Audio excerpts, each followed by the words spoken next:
कि केंद्रीय बैंक के दो प्रमुख कार्य को स्पष्ट करें। केंद्रीय बैंक का दो प्रमुख कार्य क्या होता है?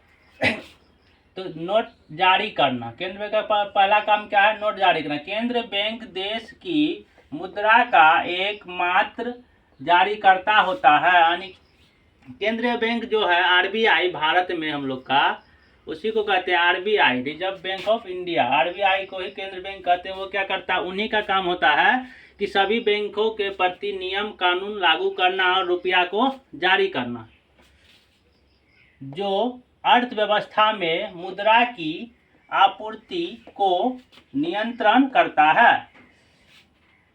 आगे है दूसरा, बैंकिंग प्रणाली का पर्यवेक्षण। बैंकिंग प्रणाली का पर्यवेक्षण, यह बैंकिंग संस्थानों की निगरानी करता है और वित्तीय स्थिरता बनाए रखने के लिए नीतियां बनाता है। बैंक में कोई नियम कानून होगा, उसके लिए आरबीआई गाइडलाइन देगा। उस गाइडलाइन पे सभी बैंक कर्मी को, बैंक को चलना होगा। अगला प्रश्न है, पूरक वस्तुओं से क्या तात्पर्य है? पूरक वस्तुओं से क्या तात्पर्य? पूरक वस्तु वे वस्तुएं हैं जो एक साथ उपयोग की जाती है, जो एक वस्तु की मांग बढ़ाती है तो दूसरी वस्तु की भी मांग बढ़ती है। पूरक में क्या होता है? एक दूसरे के बिना काम का नहीं होना। जैसे पति और पत्नी से ही सृष्टि चलता है, धरती चलता है, तो दोनों एक दूसरे का क्या होता है? पूरक होता है। ठीक है। तो ये छोटा एक एग्जाम्पल है। एग्जाम्पल क्या है? चाय और चीनी।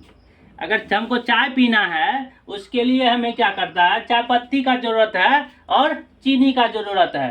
तभी हम क्या करेंगे? एक अच्छा सा चाय बना पाएंगे, नहीं तो चाय नहीं बनेगा। तो ये क्या हो गया? चीनी और चाय पत्ती एक दूसरे का पूरक हो गया, दूसरे के पूरक हैं।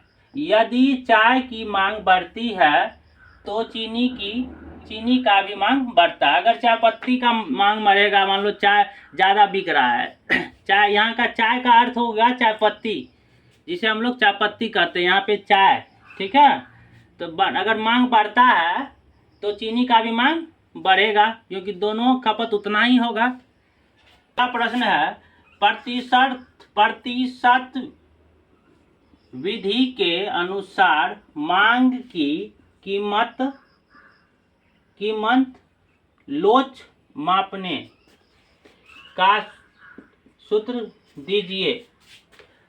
तो मांग की कीमत लोच मापने का सूत्र होता है, लोच बराबर क्या होता है? प्रतिशत परिवर्तन की मात्रा बटे प्रतिशत परिवर्तन की कीमत। यह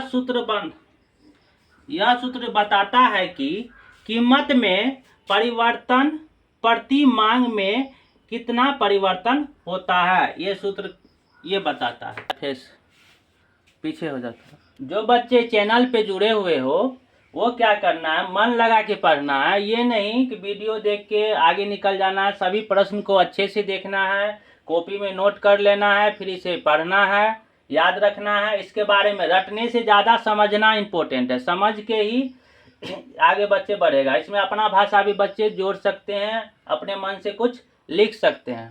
ठीक है।